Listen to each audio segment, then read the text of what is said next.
He felt like you still had your rights. In his mind, you still had your rights. And he knew I was an anti-racist activist. He knew it and things about me. Well, we got 10 minutes. We got about 10 minutes. I want you to talk about whatever you want to talk about, whatever's on your heart, brother, that you want to get out, the anarchism, whatever it is you want to get out for 10 minutes, bro. Well, the thing I would like to talk about, is to say that in this period right now, because people like to think about the 1960s or some previous period and say, oh, well, that happened then. And, of course, now we've got a black president and so forth and so on, and we don't have to worry about such things. Well, we really do have to worry about it, because even though there's a black face in a high place, the realities are that you've got mass imprisonment of young black people. You've got criminalization of black youth to where they can be shot down in the streets and nothing be done about it. Either with law enforcement officers or with these racist vigilantes, as you've seen in Florida. And, you've got massive unemployment, poverty that is in this period that didn't even exist before. You didn't have mass homelessness back in the 1960s.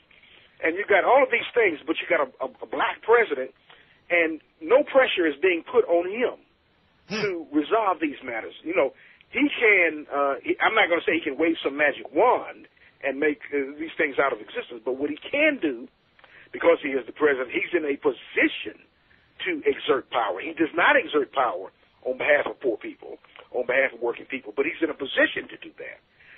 But the only way he would do that is if people will come together in organizations and pressure him to do that. And so what befalls me in this period is how there is so little oppositional movements against government officials like this and against corporations that engage in so many that have literally taken over the government or in the process of taking over the government themselves and creating a corporate state, which is a very scary proposition. It's even more oppressive than it is right now. So with all of these things happening, from my standpoint, what keeps me at the age of 67 and so forth, and as an organizer, is that I realize that the youth and the generations following me over the years have to see someone still fighting, has to see someone who has some ideas about what can be done, and has to be able to inspire generations of younger activists. And so that is what gives me my calling, if you will, is that to be able to try to impart whatever wisdom I've accumulated, if indeed I've accumulated some, to give that to younger people, and to also let them know that what you have to do, every generation has to oppose oppression. Every generation has to oppose whatever the form of oppression is, whether it's racism, whether it's mass imprisonment, whatever it is. Young people, their role has to be to organize and resist it. And until they understand that, because that's what we had to do, that's what we had to understand in the 1960s, until they understand that nothing will change. What form of resistance do you think these kids should take today? I think they should work to shut the government down. Right. They always talk about the conservatives shutting the government down through, oppressive legislation. The young people should work to unless the conditions of oppression and unless the injustices are addressed in this country, the people should get in the streets and shut the government down. National strike. That's essentially it. They should have what we call a social strike.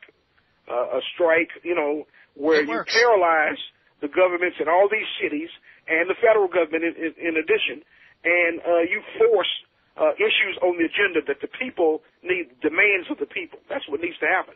And until we do that, as long as we keep playing the political game of trying to run for office and become part of the system, we are going to forever be manipulated and neutralized.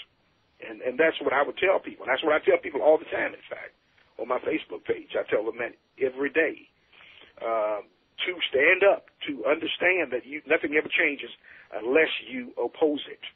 Nothing ever changes. Historically, it's never happened.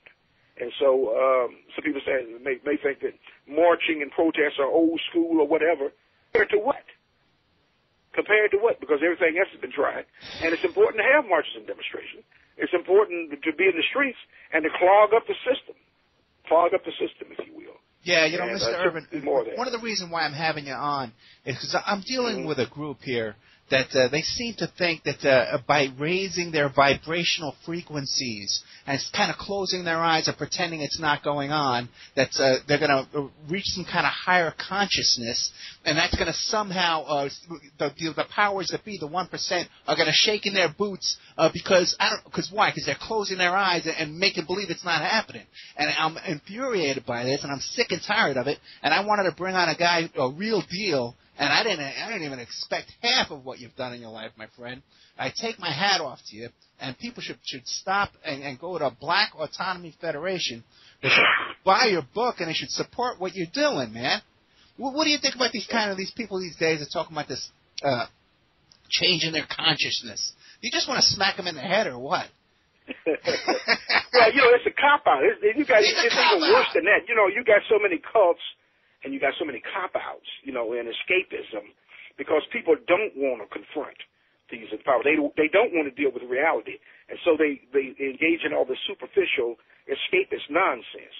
And so, you know, this is what you got in this period, as opposed to the 1960s, where people understood they were fighting. Even if they didn't say it like this, they understood they were fighting for participatory democracy and freedom.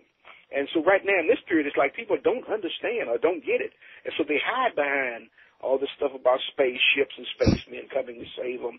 They hide behind all this stuff about higher consciousness and going out of their body and all this other kind of foolishness. And there's a cult for every fool in America, if that's what you want to get involved in, you know.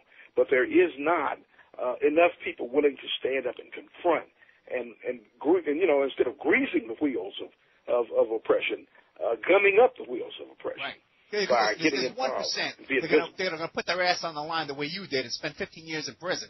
There's like 1% that are going. I don't even have the balls to do that. I confess. Okay, I went down. I had my chance. Okay, but the rest of us can gum up the system and we can resist this oppression. You know, we're not all going to do what you did, man. All right, but we can at least try. Yeah, people sit around now and they cry about what's going on. They cry about Obama. They may cry about the war. They may cry about any number of things that the government is doing, but what they don't do is decide that they're going to go out in the streets and do something about it.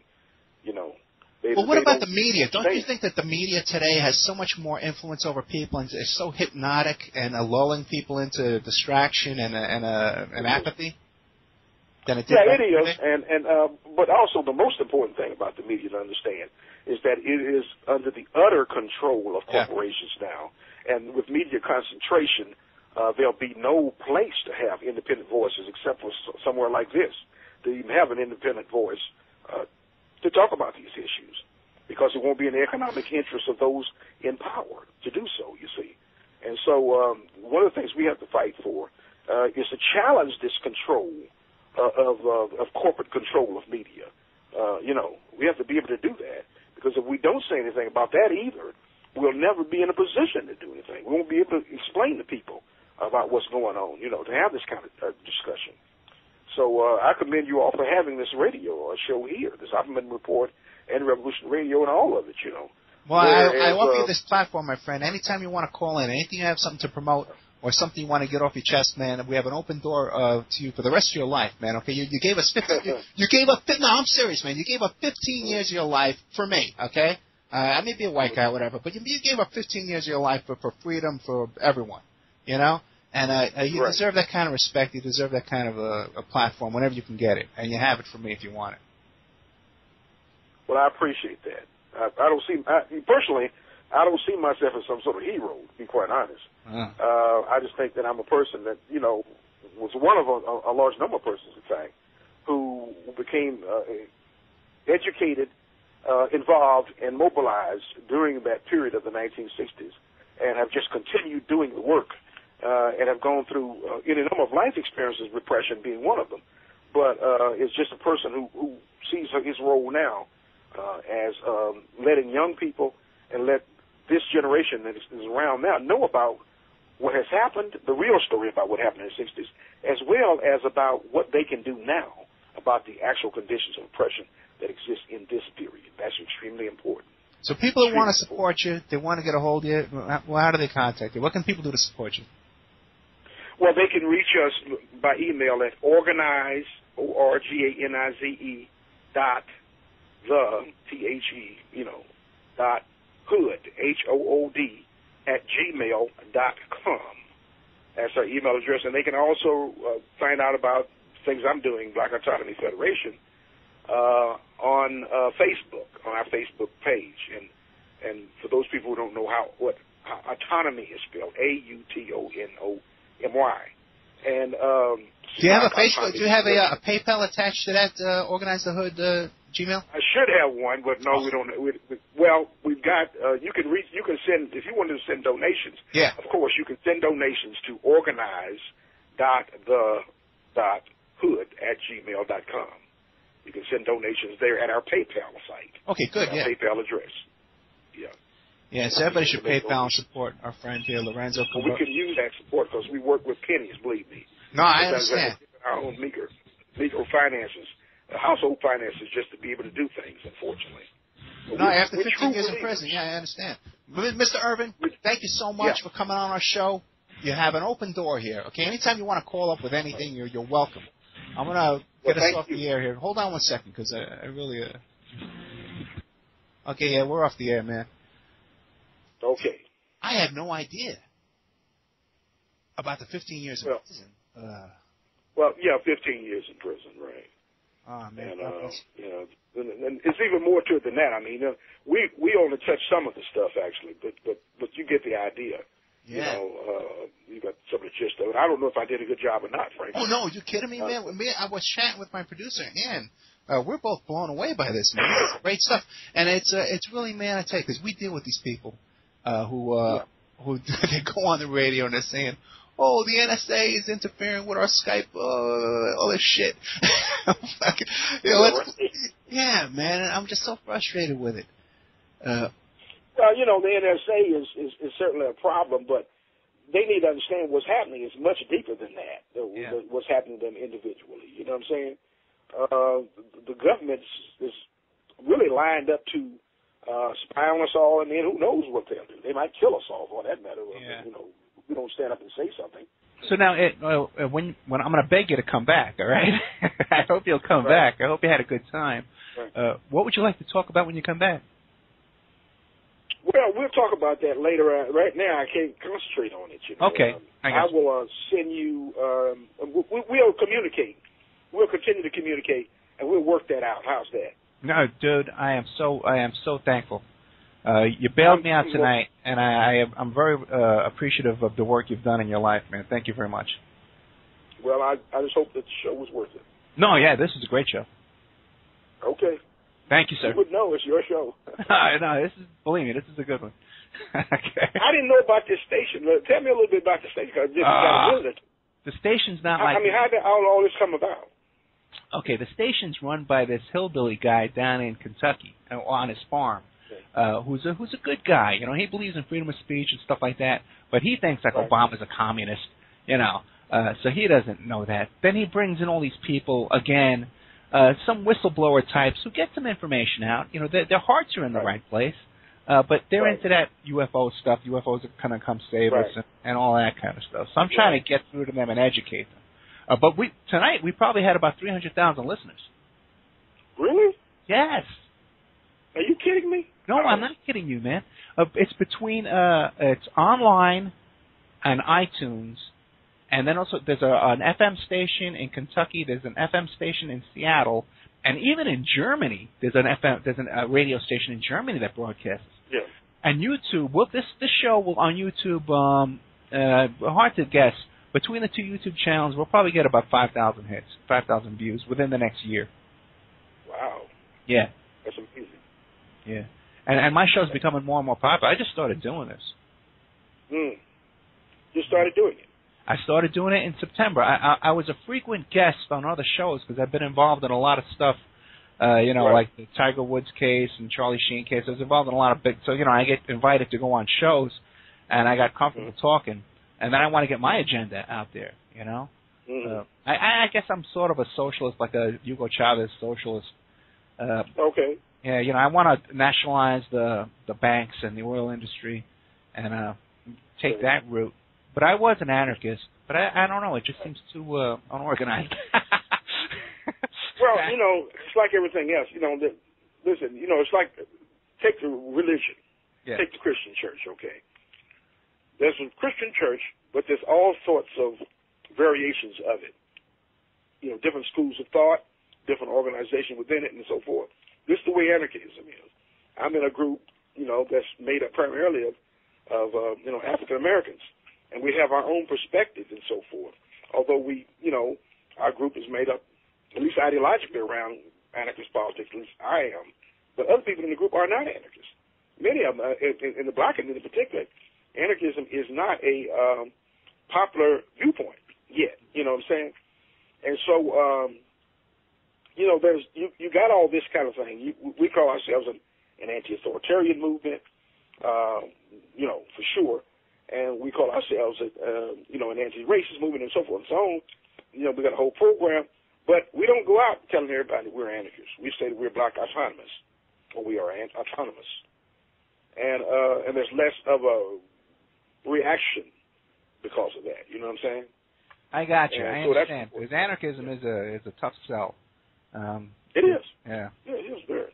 And then you've got all these lifestylists. They just want to lay and get drunk and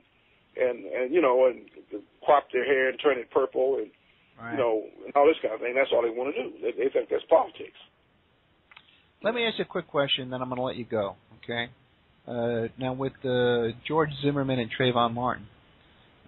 My perspective on that is probably different from yours because I read your Facebook page. Is when I see supporters of Trayvon Martin marching in the street, I think they're being misused. I think they're being misdirected, and that they're marching to have their right of self-defense taken away from themselves. No? I don't quite understand it, though. Okay, it seems to be that the people who it seems to me that I believe that George Zimmerman was acting in self-defense, and yeah, and even if you want to debate that, right, to march in the streets to say, okay, we are marching against the right of self-defense, and we're marching against the right of a jury trial. These people who are marching in opposition to that trial are objecting to a jury trial, and they're objecting to the right of self-defense, and they're objecting to the right of gun ownership. And I think this is what we need to survive. Well, I look at it this way, from the standpoint of a black person in this country, and a southerner also. And when I came up, you had black people murdered, lynched, and whites would get the case, a jury of whites, and there would be jury nullification of even laws that were on the books, and they had what they call lynch law. And lynch law says that they can subvert the judicial process, and during the judicial process against black people, against peoples of color. And so when you have a set of laws that like this Stand Your Ground, which favor one class of people because of their ethnic makeup, or give them advantages under it, and you disallow it for other peoples of color, as is being done, because black people try to use that same law as a defense. Even one of the most cases that's most infamous or famous, if you want to call it, is Marissa Alexander, a 25-year-old black woman who tried to use Stand Your Ground. And the same prosecutor prosecuted Zimmerman. This prosecutor actually gave her 20 years, got her 20 years in prison, and now she's talking about getting her 60 years in prison. Yeah, well, but wait a second. But did you look into the details of that case? Because she fired that gun, it was at the level of his head, and he had his 12-year-old daughter right next to her. No, what happened, he was actually, he had abused her before. Yeah. He abused her physically, and my understanding is that she fired it in the ceiling. No, you got to look that up. Listen, I want to let you go because I know you're sick, and I know you got a sore throat, and I don't want to take any more of your time. But I appreciate. Well, thank you for having me on the show. Yeah, and listen, I defer to your I always say we don't have to agree with everything about everything. Yeah, right, sure. We don't have to agree about everything, but we agree about enough things. Yeah. And that's the main thing. So I see that as a misdirection. The whole Trayvon Martin thing, I see that as a COINTELPRO a psyop we can talk about that. Yeah, let's get into that. Yeah, when you're feeling better, my friend. Listen, God bless you, man, and thank you for everything. Thank you for having me on. Thank you, sir. Good night. All right. Good night.